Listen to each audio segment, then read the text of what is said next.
momento de devoción con Dios, para coragir, inspirar y bendicionar. Bombini.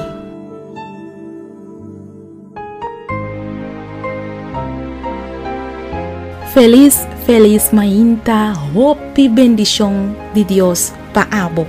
El título de nos devoción pa awe que nos quer compartir BAI SERKA Hesus PROMÉ. Y la palabra de Dios te queda allá de el book de Salmo, en capítulo 18, versículo 6. Ten mi angustia, me exclaman a Señor. Sí, me exclaman a mi Dios, for de su tèmpel, Él atende mi voz y mi sklamashon pa yudansa, a yega su dilanti, TE NA BO OREA. Ora que nos cuenta de banco ta bashi, ora que es un que nos estima a fallecer, ora que soledad y depresión ta acaba con nos, o ora que nos ta perdi y buscando un propósito de vida, cerca quien nos tabay, cerca quien abo tabay. Anto, ta durante el momento nan oscuro de nos vida, nos temos ter de un amigo de confianza que realmente ta komprondé nos. Anto no ta fácil para un gente que nos por conta turnos pensamento nan íntimo of nos sentimento nan.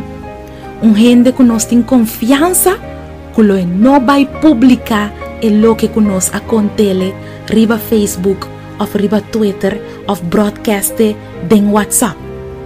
Nos temos ter de un gente para comprendernos, que dona-nos consejo y contestan que nos está buscando y fuerza para cambiar nos circunstancia.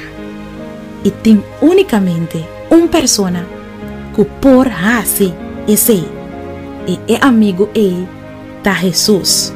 Eta es mi mejor amigo que nos por yega de tin.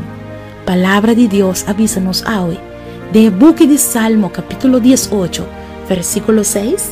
Ten mi angustia, me exclaman a Señor, sí, me exclaman a mi Dios, for de su tèmpel, Él atende mi voz, y mi sklamashon pa yudansa, a yega su dilanti, TE NA BO OREA.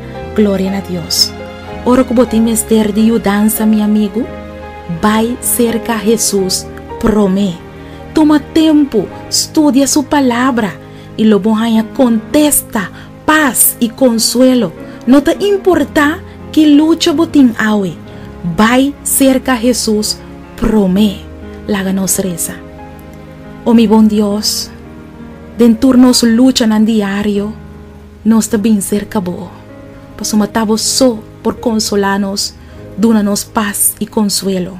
Escúchanos, oh Dios. Sea un amigo fiel para nos, un amigo que nos por confiar en Dios, va de tu circunstancia. Danki, Señor, que escucha-nos voz y nos sklamashon para yudansa, en el nombre de Jesús. Amén.